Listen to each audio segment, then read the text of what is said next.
Hello everyone, welcome back to another Realm of the Mad God video. Today, for those of you who don't know, I will be going over the Wormhole Dungeon and how to most effectively farm it so you can get the most whites for every run, or in this case, highest chance of getting a white for every run you do. So, for those of you who don't know, there's an event going on in Realm of the Mad God right now for Month of the Mad God called the Alien Invasion, which when fully cleared will spawn wormholes in the realm, just like the one you see on screen. There's also keys for it, so if you would like to do them as a guild, you can get the keys and run them as a guild instead. They will be dropping in the Month of the Mad God, monthly daily login calendar here soon. And if people did the event or the campaign, then they will drop from there, and that's how we got these keys.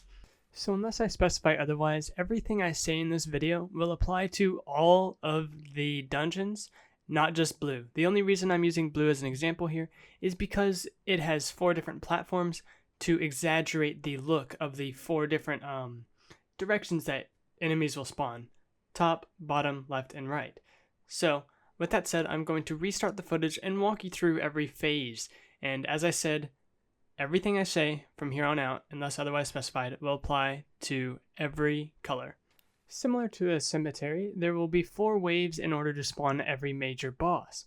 But here's the thing that gets tricky in that players don't quite understand when I see them running this dungeon out in the realm. Bosses will spawn multiple times.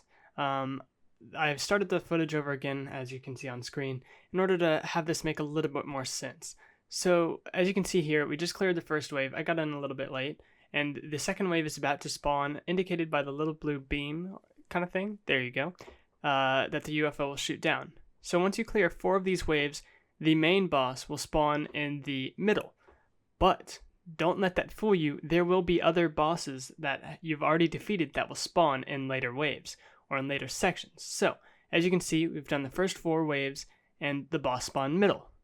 But since we've now killed that boss, it will spawn on waves 3 and 4.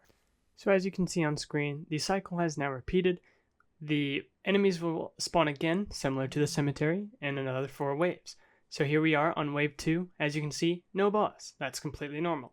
But once this wave is cleared, another boss will always spawn on top.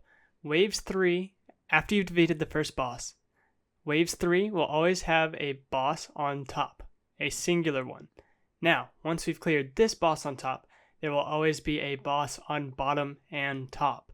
This only applies to the second section after you've defeated first boss. So as you can see, all of our guild comes down to bottom to get damage on this bottom one, and then we all run up to top to get damage on the top one in order to maximize the amount of chances we have to get white bags. The purple enemies that you can see on screen, all of the colors apply the same way. Those dark purple enemies will always be the enemies to drop white bags.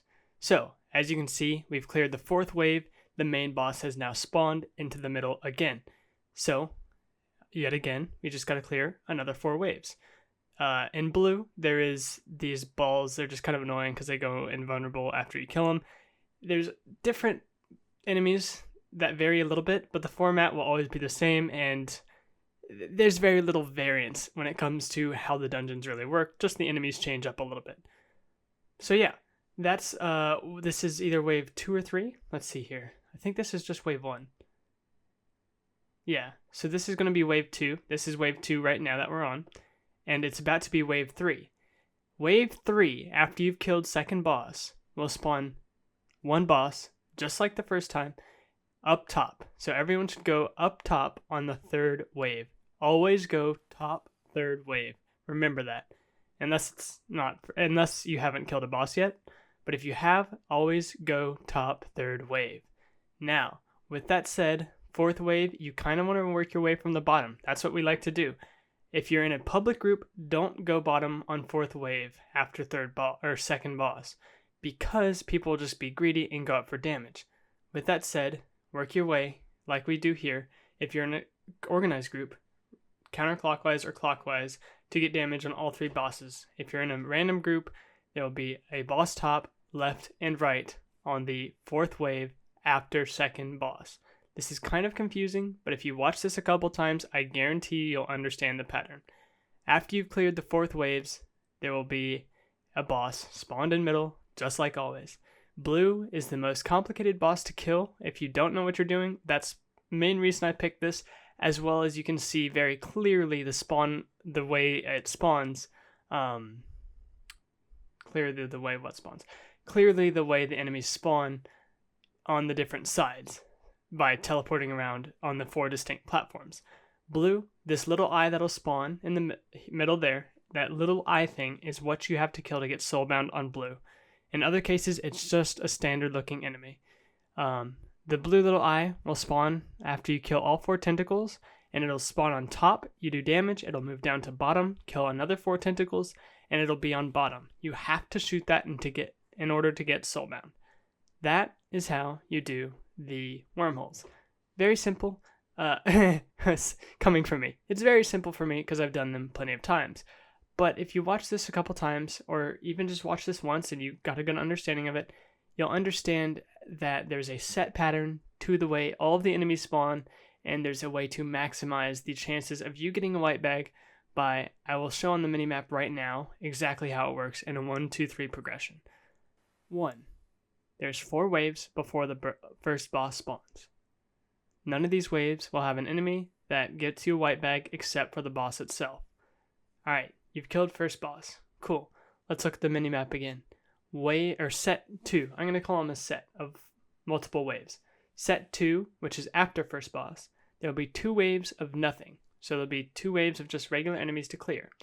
Then you'll have to work your way up top where there'll be a boss. Wave 4 rolls around, there will be a boss top and bottom. These guys will drop white bags, so it's best to get damage on as many of them as possible. They always have the same purple color scheme, as I said before. Second boss rolls around after you've done that. Then you want to clear, nice and easy, clear the first 2 waves. Again, there will be no boss on the first 2 waves. But after the first 2 waves, there will then again be a boss on top, and only on top for wave 3. Wave 4 rolls around, and you will have yourself a boss on top, left, and right. The left and right bosses will be the first boss, and the top will be the second boss. So, with that said, that should be all you need to know on how to most effectively clear these to get your white bags. If you found this video useful, helpful, or entertaining, please leave a like and leave a comment. It'll help me a lot. If you would also subscribe, that would be very much appreciated. I know every YouTuber says it, but it does mean a lot. So, if any of you guys have questions relating to Month of the Mad God or anything related to it, I will more than happily explain anything. I will likely make a video explaining the cores, which is currently in inventory slot 2 of my inventory. I will make a video explaining those here soon, as well as a video going over anything that I get a request on over Month of the Mad God. So yeah, thank you all for watching, and I'll see you in the next one. Peace.